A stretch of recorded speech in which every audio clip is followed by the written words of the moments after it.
Welcome back. In this section, we'll be talking about finding and buying a domain.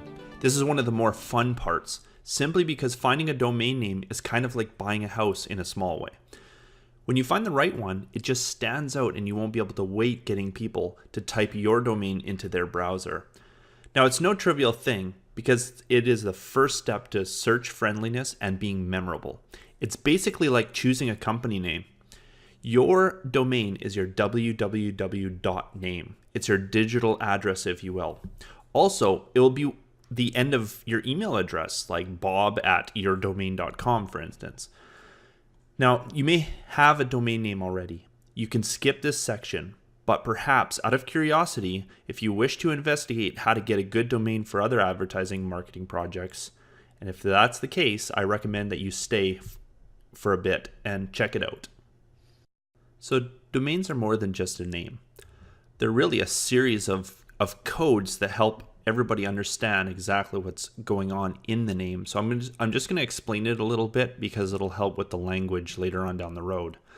So just to look, this is how a domain is structured. So the prot is the protocol. So the protocol like HTTPS or HTTP, you've probably seen those.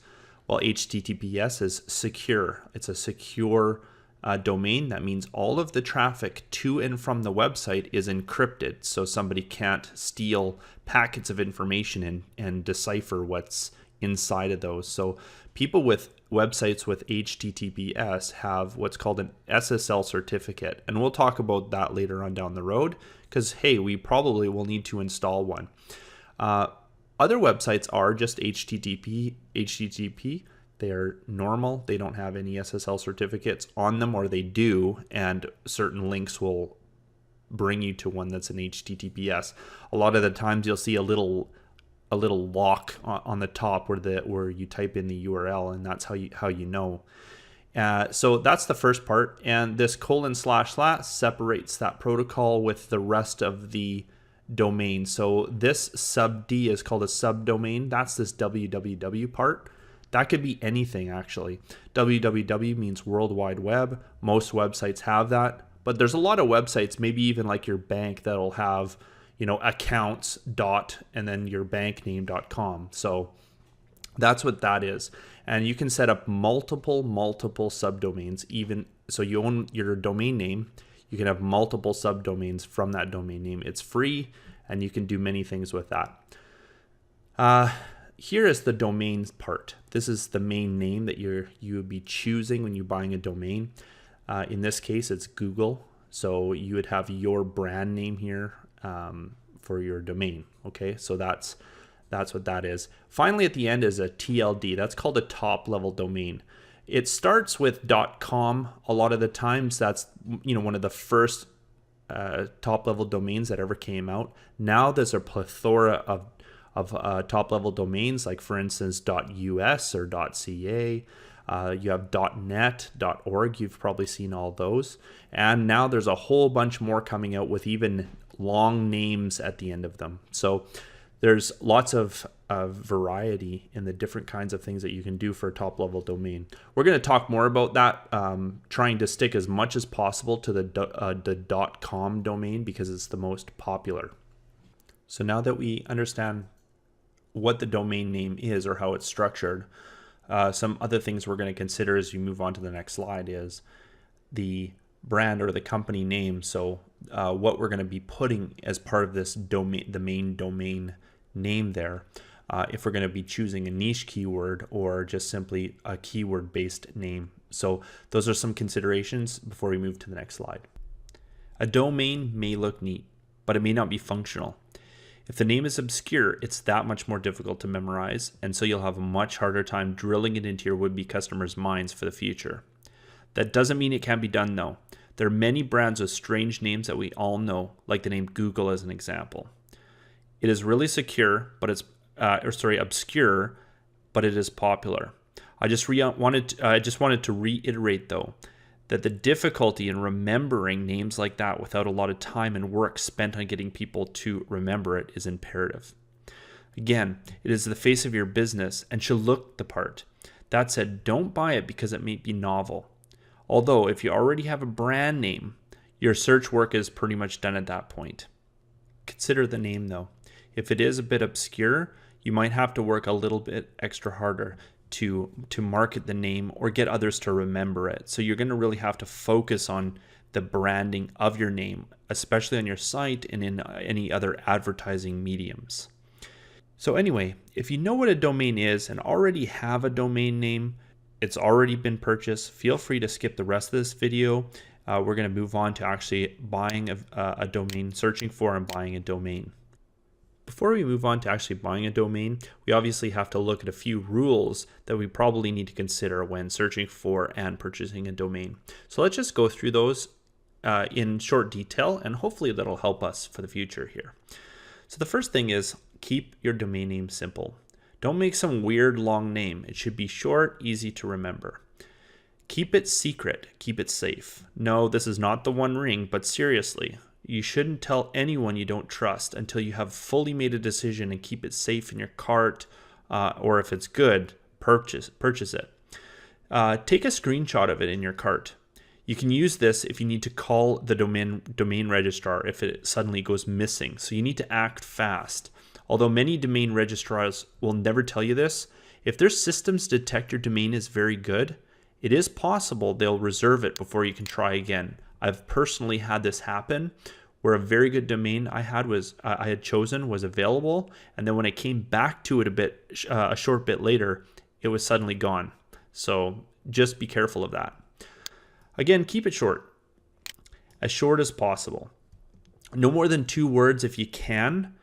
Keeps it easier to remember and helps avoid spelling problems at the customer's end. So that's one of the critical things. So memorization and of course spelling.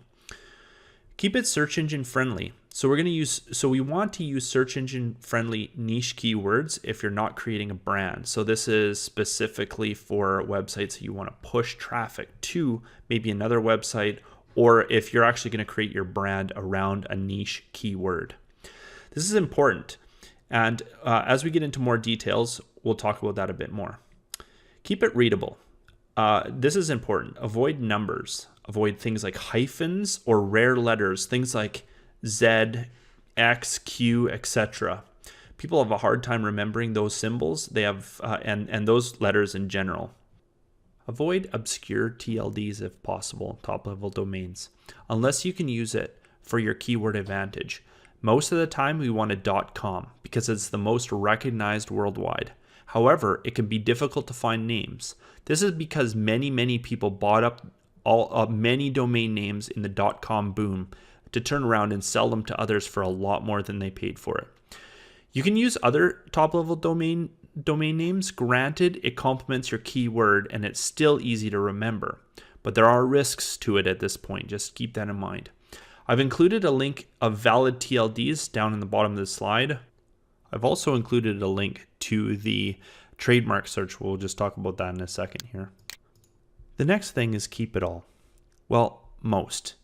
If you've managed to find your amazing brand on a .com and it's available, buy multiple top-level domain variants and even slight misspellings. So essentially what you want to do is get the .net, .org, etc. And you can always point these other domains or other TLDs to the proper one, your .com domain. People can buy up similar domains and be very malicious to your customers, and this is why it's good if you can to buy ones that are similar spellings. You don't have to. It's not required. It just may be a good idea. Finally, avoid trademark infringements. I've included a link at the bottom, again, like I said before, for a trademark search. That's tmsearch.uspto.gov. And you can do a search there for words, and so put your brand name in there and see if anybody has anything close to what your domain is. I highly recommend, by the way, on the side, if you've got a good brand name, get it trademarked. There's a lot of great people out there that you can get even on Fiverr and places like that who can help you to trademark your brand. Sometimes with domains, somebody might already have your brand name purchased as the .com. So like your brandname.com, you can actually purchase that off those people. A lot of the times what they do is they put the brand or they buy the domain and they park it, and that parked domain has maybe some little bit of advertising on it and things like that. I'm sure you've stumbled across a website like that, and it asks you if you would like to purchase this domain. Sometimes on GoDaddy or other registrars that you register domain names on will tell you if somebody's selling it on that platform for a higher price than normal.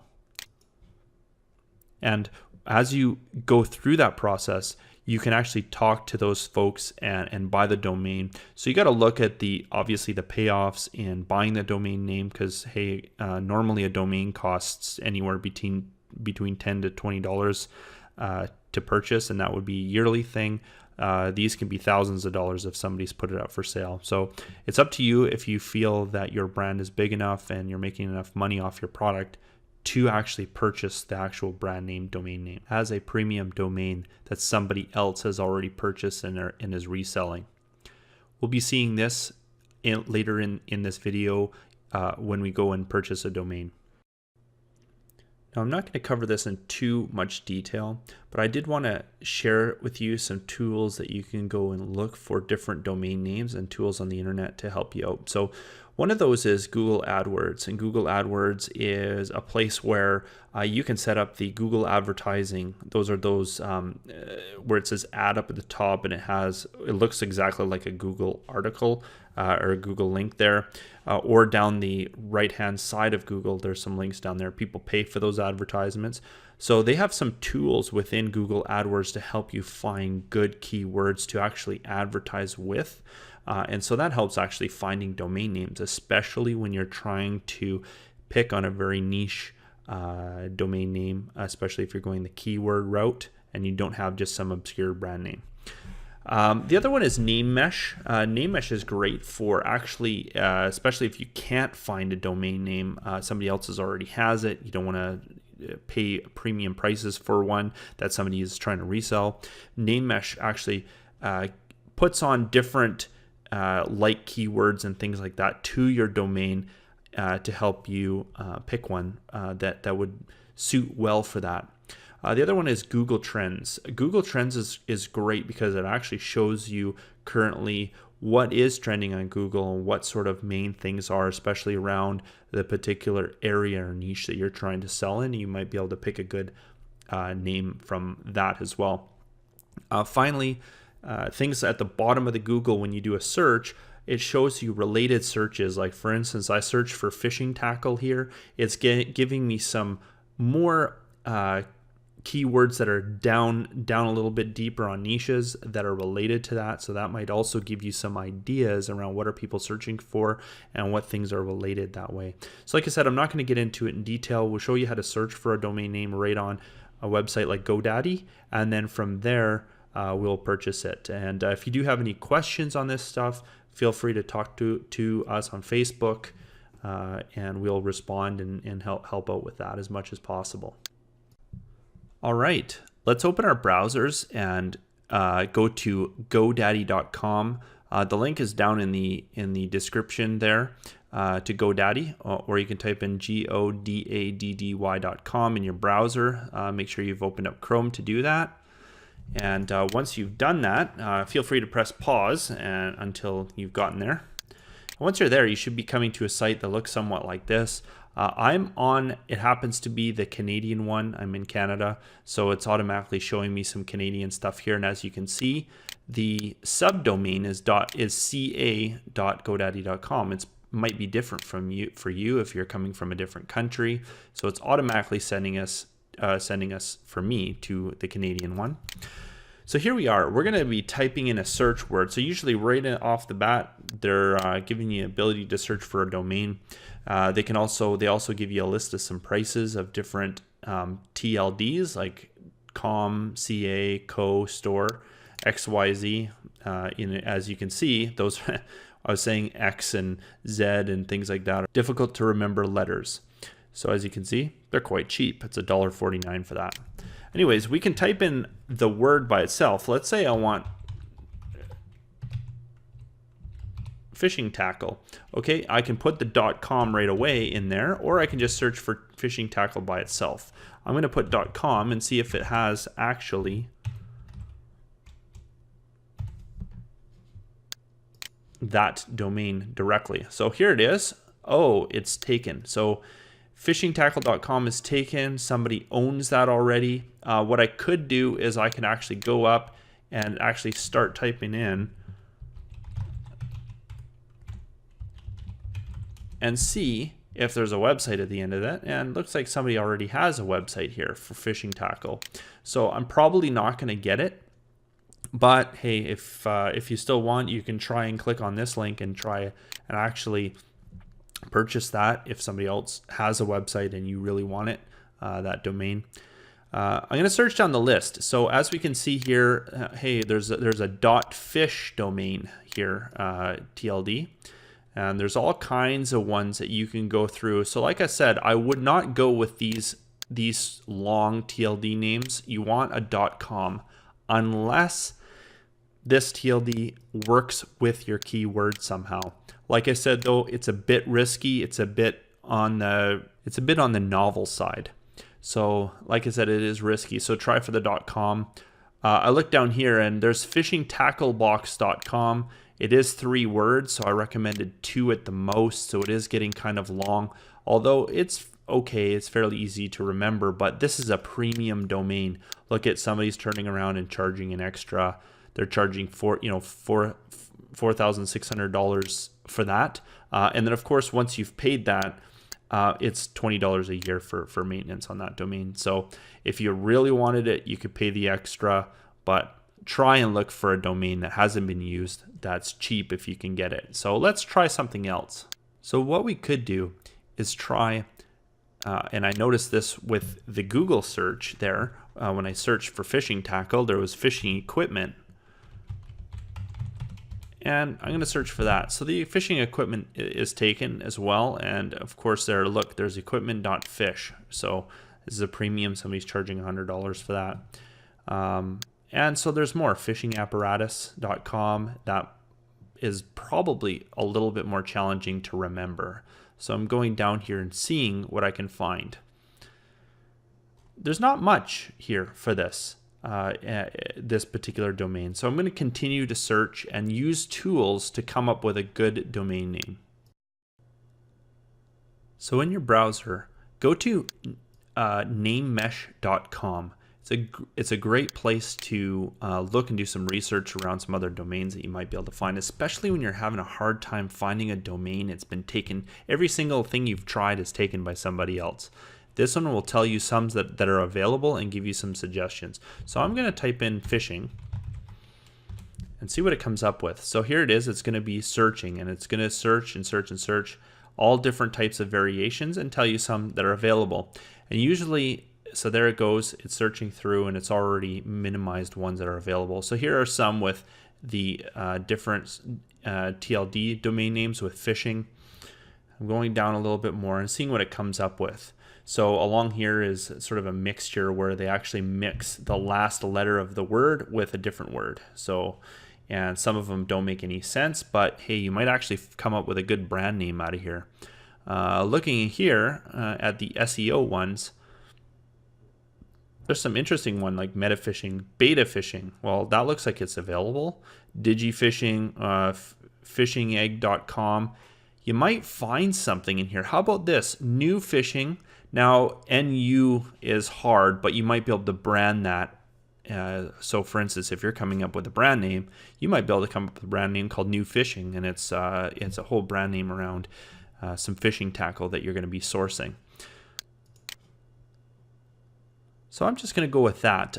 Here's another interesting one, Digifishing. I would have suspected that would be even a little bit harder to understand.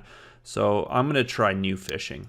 Might not be the best, but at least it's something. So I've clicked on it and it's actually sent me right to GoDaddy.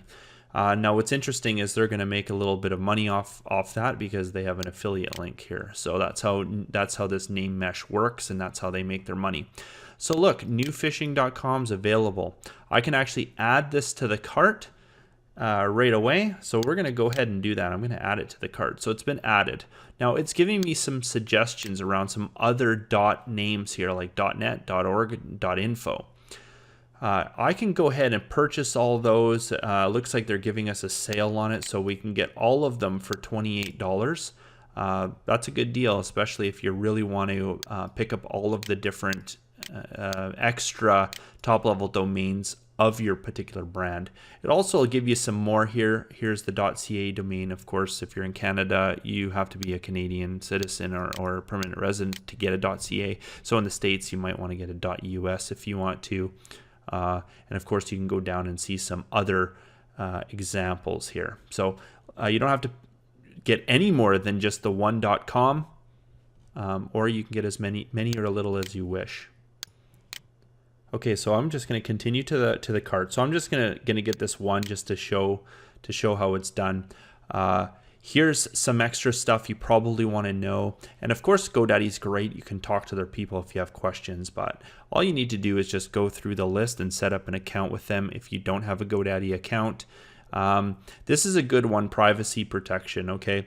What this does is when you buy a domain name, you end up actually having your name out there for certain people to be able to search. Those are called who is searches, and so if people want to find out who owns a particular domain, they can do a who is search on you, on your domain, and come up with particular information like the contact information and email addresses of the registrars of domains. This is a way to privatize that. With that, it will actually redact that information, so they won't be able to find personal information online. You know what? It's only $10 a year or something. It is worth it if you want to get it. If you really don't care that they have some personal information out there on your domain, you can feel free to just uncheck that no thanks on that one. Plus two, they have little extra information on here. I do this as an Amazon seller because I don't necessarily want everybody to know all the pieces of information behind some of my brands. We're going to be unchecking this, including a free month of website builder. This is using some stuff in GoDaddy's tools, but we're not going to be using those tools. It's a little bit on the static side. We're going to be building a WordPress site, and so we don't need any of that. Create an email address that matches your domain. You can choose to do this. There are other services, like Google offers a service of email for something around the same price, and you get your .com name at the end. Also Microsoft, using their Office 365 solution, gives you that, as well as also some other business tools that are very worth the money. Alternatively, the server that we're going to be using, which uses what's called cPanel, gives us email automatically as part of it. So we do get an email for free as part of the hosting, and I'll show you how to use that. It's not a long-term solution, but at least it's a solution that can get you going. All right, we're going to go ahead and continue with these options. Okay, so here it is. Now, this is the final step that you would be taking. Of course, you probably want to create an account along with this or you will be creating an account, and we'll be logging into the account later on just to show you how to later on as we actually set up the domain. We just need to buy it for now. It's just going to sit there until we're ready to actually configure everything. You can put it more years if you wish. Sometimes they give you more deals if you have a couple of years. So if you know you're going to be sticking with it, in this case, I'm only just going to have it for the 1 year. I got the $14.99 on this. Okay, and we've obviously added the privacy, which is I recommend to take. So you don't have to, but I would be taking it. Okay, and of course you could add. They give you opportunities for upsell to add extra domains, so feel free to add them if you wish. If not, you can just leave them. You can always buy them later, but there are chances that you might not find them later. Just keep in mind that they do have yearly maintenance costs, right? So they might be cheap now, but of course next year it looks like renewal of some of this is like $50, $30, $20, etc. Okay, so they're really good for upselling. We're going to go ahead and proceed to the checkout. Okay, and if you're a returning customer, you would put in your customer information, or you can create an account here.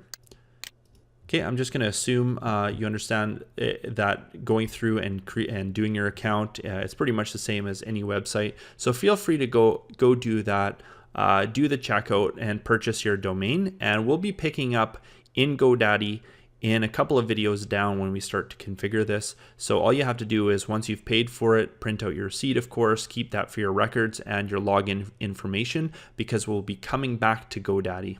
Okay, that concludes our section on purchasing a domain name. Now, and I didn't say this before, it's not required that you have to use GoDaddy. You can use other services. There are other companies out there and they might offer cheaper domains. I'm personally familiar with GoDaddy. I've had no issues with them in the past, so that's why I recommend them. But again, you're free to choose whichever domain registrar you wish to use. There are many out there, and you can Google them. Just ensure that they are a reputable site and that they are rated well. I'm just going to move now on to the next video, and we're going to talk about hosting, and we're going to need to get a hosting service that will house our website.